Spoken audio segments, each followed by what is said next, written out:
Hi అండి, నేను మీ రాజేష్. ఇప్పుడు మేనిఫెస్టో నిన్న వైసీపీ జగన్మోహన్ రెడ్డి గారు మేనిఫెస్టో విడుదల చేశారు. దాంట్లో పెన్షన్ 3,000 నుంచి 3,500 చేస్తానని చెప్తున్నారు. అలాగే బాబు గారు 3,000 నుంచి 4,000 ఒకేసారి పెంచి ఏప్రిల్ నుంచి ఎరియర్స్ ఇస్తానని చెప్తున్నారు. కానీ గత 2019 ఎన్నికల సమయంలో బాబు గారు 3,000 నుంచి ఒకేసారి 2,000 నుంచి 3,000 ఒకేసారి చేస్తారు అధికారంలో రాగానే చెప్పినా కూడా అధికారంలో రాలేదు. జగన్మోహన్ రెడ్డి అధికారంలోకి వచ్చిన తర్వాత దాన్ని 3,000 చేస్తారన్న దానికి 3,000 చేయడానికి 5 సంవత్సరాల సమయం పట్టింది. మరి దీన్ని చంద్రబాబు గారి పెన్షను, జగన్మోహన్ రెడ్డి గారి పెన్షను, దాని విశ్లేషణ ఏ రకంగా చేయొచ్చు, అలా ఎలా చూడొచ్చు అనే దానిపై senior political analyst KVV Prasad గారు మనతో ఉన్నారు. ఆయనతోనే మాట్లాడదాం. సార్, ఇప్పుడు దీన్ని ఈ పెన్షన్ని చూస్తే గత 2019 ఎలక్షన్ టైంలో 2,000 ఉన్న పెన్షన్ని బాబు గారు రాగానే 3,000 చేస్తా అన్నారు. సరే, ఆయన అధికారంలోకి రాలేదు. అదే జగన్మోహన్ రెడ్డి కూడా 2,000 ఉన్న పెన్షన్ని 3,000 చేస్తాను రాగానే అన్నారు. కానీ ఆ 3,000 చేయడానికి 5 సంవత్సరాలు పట్టింది. అంటే ఒక 1,000 రూపాయలు పెంచడానికి 5 సంవత్సరాలు పట్టింది. కానీ ఇప్పుడు సూపర్ 6లో బాబు గారు 3,000 రూపాయల నుంచి ఒకేసారి 4,000 రూపాయలు పెన్షన్ చేస్తా అని చెప్పి అది కాకుండా దాన్ని ఏప్రిల్ నుంచి అధికారంలోకి వచ్చే సమయం వరకు ఉన్న అరియర్స్ని కూడా నేను క్లియర్ చేస్తానని చెప్పి బాబు గారు ఇచ్చిన హామీ. నిన్న చూస్తే వైసీపీ జగన్మోహన్ రెడ్డి గారు ఇచ్చిన మేనిఫెస్టోలో చూస్తే 3,000 ఉన్న దాన్ని 3,500 మాత్రమే చేస్తా అంటున్నారు. అంటే 500 మాత్రమే పెంచుతా అంటున్నారు. 500 పెంచడానికి మరి ఎన్ని సంవత్సరాలు పట్టిందో మనకు తెలియదు. దాన్ని అసలు ఈ బాబు గారు దానికి జగన్మోహన్ రెడ్డి దానికి వ్యత్యాసం ఏంటి, అసలు ఎలా చూడొచ్చు దీన్ని? ఇప్పుడు మీరు చెప్పేదాన్ని బట్టి చూస్తే మన ఒక జోక్ చెబుతారు, చూసుంటారు మీరు, రేపురా అప్పిస్తానని. మర్నాడు రాగానే ఏముంటుంది అక్కడ మళ్ళీ ఆ బోర్డు మీద రేపురా. సో కాబట్టి ఎప్పటికీ రేపురా. సో ఈ జగన్మోహన్ రెడ్డి యొక్క పరిపాలన, జగన్మోహన్ రెడ్డి యొక్క విధి విధానాలు కూడా ఈ విధంగా రేపురా అన్నట్టుగానే ఉంటాయి. ఇప్పుడు బాబు గారు కామధేనువు లాంటి బాబు గారిని కాదని, పాలిచ్చే ఆవును కాదని దున్నపోతుని తెచ్చుకున్నారు ఆంధ్ర ప్రజానీకం. ఈ 5 ఏళ్లలో ఆ దున్నపోతు కొమ్ములతో కుమ్మింది, కాళ్ళతో తన్నింది. సో ఎన్ని రకాలుగా బాధ పెట్టాలో, ఎన్ని రకాలుగా ఇబ్బంది పెట్టాలో అన్ని రకాలుగా కూడా అన్ని వర్గాల్ని కూడా చూసాం మనం. సో అదే బాబు గారు గవర్నమెంట్ అధికారంలోకి వచ్చుంటే ఆయన చెప్పినట్టుగా 1 స్ట్రెచ్ 3,000 రూపీస్ రాగానే ఇచ్చి ఉండేవారు. అదే ఈయన ఏం చేశారు, నేను 3,000 ఇస్తానని చెప్పిన వ్యక్తి ఆ 500 రూపాయలకి ఇవ్వడానికి కనీసం 5 ఏళ్ల టైం తీసుకున్నారు. అంటే ఆల్మోస్ట్ ఒక సంవత్సరానికి తీసుకున్నారు. అదే 100 రూపాయల రకం తీసుకున్నాడు, ఈయన టైం తీసుకున్నాడు.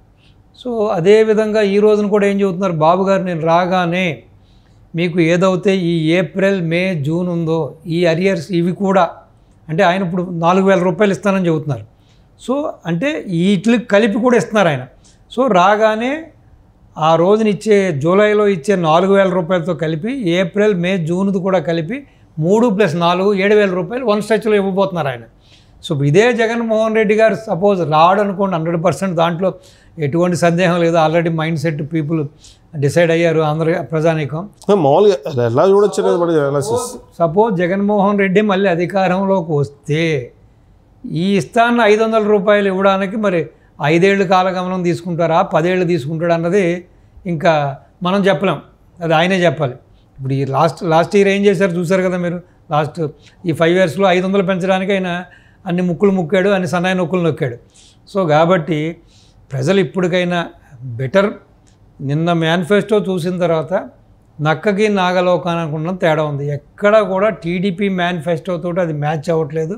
ఎక్కడ కూడా ప్రజల యొక్క అంచనాలకు అనుగుణంగా మేనిఫెస్టో లేదు. ఈవెన్ వైఎస్ఆర్పి యొక్క నాయకులు కానీ క్యాడర్ కానీ పూర్తిగా నిన్న ఆ యొక్క మేనిఫెస్టో చూడగానే వాళ్ళు మొత్తం నీరుగారిపోయారు. మరి ఈ రకంగా ఉంటే మరి ప్రజలకి ఏ రకంగా వీళ్ళు చేసామని చెప్పుకోవడానికి వీళ్ళు ఏ రకంగా చెప్పుకుంటున్నారు? అసలు జనాలకి మేము ఈ చేసాం, పెన్షన్ ఇంత పెంచాం, ఇంత చేయబోతున్నాం, అధికారంలోకి వస్తే వీళ్ళు ఎవరు ఏది చేయలేరు, ఒకవేళ కూటమి అధికారంలోకి వచ్చి బాబు గారు అధికారంలోకి వచ్చి ఎన్ని చేయలేరు, నేను మాత్రమే చేయగలుగుతాను, ఎవరు చేయలేరు అని ఏ రకంగా ఏ బేస్ మీద ఆయన ఆ మాటలు మాట్లాడుతున్నారు? అసలు బేస్లెస్ అండి, ఎన్ని బేస్లెస్ మాటలు. రెండోది, ఇది చెప్పే ముందు జగన్మోహన్ రెడ్డి చెప్పాల్సింది ఏంటంటే, ఈ 5 ఏళ్లలో శ్వేతపత్రం రిలీజ్ చేయమని చెప్పండి. ఎన్ని అప్పులు తీసుకొచ్చావు, ఎన్ని ఆస్తులు కుదవబెట్టావు, ఎక్కడెక్కడ ఆస్తులు కుదవబెట్టావు, ఎంత అప్పు తెచ్చావు, తెచ్చిన అప్పుకి ఎంతెంత వడ్డీ కడుతున్నావు, సో మొత్తం తెచ్చిన అప్పులెన్ని, నువ్వు పంచినవెన్ని, సో మీరు బొక్కినవెన్ని, ఎన్ని చెప్పండి. ఇవన్నీ కూడా బూటకం, ఇవన్నీ నా కూడా నాటకాలు. సో నాయకుడు అనేవాడు సంపద సృష్టించాలి, సంపద సృష్టించి కొన్ని వెల్ఫేర్ స్కీమ్ చేయాలి, చేయకపోతే తప్పదు. కానీ అప్పులు చేయడం అనేది చాలా నీచం, దుర్భాగ్యం. ఇప్పటికే ఎక్కడెక్కడ అప్పులు తేవాలో, ఎక్కడెక్కడ కుదవ పెట్టాలో అంతా అయిపోయింది. ఇక మిగిలిందల్లా ప్రజల ఆస్తులు, ప్రజల ఇళ్ళు, ప్రజల పొలాలు, సో ప్రజలకు సంబంధించిన మాత్రమే మిగిలినాయి. సో డెఫినెట్గా మీరు చూశారు, ఈ యొక్క కొత్త చట్టం తీసుకొచ్చారు, గృహ చట్టం, సో సారీ ఈ రెవెన్యూ ల్యాండ్ యాక్ట్ తీసుకొచ్చారు. దాంట్లో ఎట్టి పరిస్థితుల్లో కూడా మీకు లింక్ డాక్యుమెంట్స్ కానీ, పట్టాదారు పాస్ పుస్తకాలు కానీ, ఇటు దానికి సంబంధించిన ఒరిజినల్ డాక్యుమెంట్స్ కానీ మీకు ఇవ్వరంట.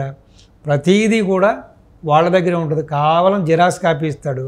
సో రేపొద్దున్న తప్పుదారి మళ్ళీ ఈ ప్రజలు ఏదో రాజశేఖర రెడ్డి ఏదో చేశాడు, రాజశేఖర రెడ్డి కొడుకు ఏదో ఇంకా గొప్పగా చేస్తాడని చెప్పి మళ్ళీ ఇంకొకసారి మోసపోతే, ఇప్పుడు ఎవడైనా తప్పు అనేది ఎవడైనా ఒకసారి చేస్తాడు జీవితంలో. ఆ తప్పుకి ఎంత పనిష్మెంట్ జరిగింది, ఆ తప్పు వలన ఎంత మనం బాధలు అనుభవిస్తున్నాం, ఆ తప్పు వలన రాష్ట్రం ఎంత నష్టపోయింది, ఎన్ని 20-25 ఏళ్ళు వెనక్కి వెళ్ళిపోయింది, తిరోగమనంలోకి వెళ్ళిపోయాం, మొత్తం రాష్ట్రం అప్పుల కుప్ప అయిపోయింది, రావణ కాష్టం అయిపోయింది అని తెలుసుకోకపోతే రేపొద్దున జరగబోయేది ఇదే చెబుతున్నా. ఆల్రెడీ సంవత్సరం క్రితమే ప్రతి ఇంటికి స్టిక్కర్ అంటించాడు, మీ నమ్మకం నేనే, మీ భరోసా నేనే అని చెప్పి. రేపొద్దున సిద్ధం అంటున్నాడు కదా, మీ ఇళ్ళు నాయని చెప్పడానికి సిద్ధం అంటాడు. ఇప్పుడు ఆల్రెడీ పూచీగత్తులు కూడా అక్కడ కూడా రాళ్ళ కూడా మీద బొమ్మలు వేయించుకున్నాడు. రేపొద్దున ఈ పట్టాదారు పాస్ పుస్తకాల మీద, డాక్యుమెంట్స్ మీద తన బొమ్మ వేయించుకున్నాడు. రేపొద్దున ఓపెన్గా చెబుతాడు, ఈ ఆస్తులన్నీ నావే, ఈ పొలాలన్నీ నావే, మీ ఇండస్ట్రీస్ అన్నీ నావే అంటాడు. రేపొద్దున అడిగే ధైర్యం కానీ దమ్ము కానీ ఏ ప్రజలకి ఉండదు. ప్లస్ మొదల్లో అధికారం లేదు కదా, అడగడానికి అధికారం ఏముంది, ఒరిజినల్ డాక్యుమెంట్స్ ఎవరి దగ్గర ఉంటే వాడిదే. రేపొద్దున సిస్టంలో తనకు అనుకూలంగా తనకు కావాల్సిన విధంగా మలుచుకోవడానికి చట్టం తెచ్చుకున్నాడు. రేపొద్దున ఒక్క బటన్తో, ఇప్పుడు బటన్ నొక్కినట్టుగానే ఒక్క బటన్తో మొత్తం ఈ ఆస్తులన్నీ కూడా తన పేరును మార్చుకుంటాడు. రేపొద్దున ఏం చేస్తారు ఈ ప్రజలు? కాబట్టి ద బెటర్ మేనిఫెస్టో ఏంటంటే బాబు గారి మేనిఫెస్టో, కూటమి మేనిఫెస్టో. సిద్ధం సభల్లో పదే చెప్పుకుంటూ వచ్చి సూపర్ 6 అంట, సూపర్ 7 అంట అని అనుకుంటూ వచ్చి మనంతా పదరగాలు పడిన వ్యక్తి మరి నిన్న చూస్తే మేనిఫెస్టో, గత మేనిఫెస్టో కంటే ఏముంది, నవరత్నాలు ప్లస్ అని పెట్టి మళ్ళీ అయ్యే ఉన్నాయి. అసలు దాంట్లో డెవలప్మెంట్ ఏం లేవు, ఎటువంటి మహిళలకు కానివ్వండి, లేకపోతే ఎక్కడే ఏమి కనిపించట్లా.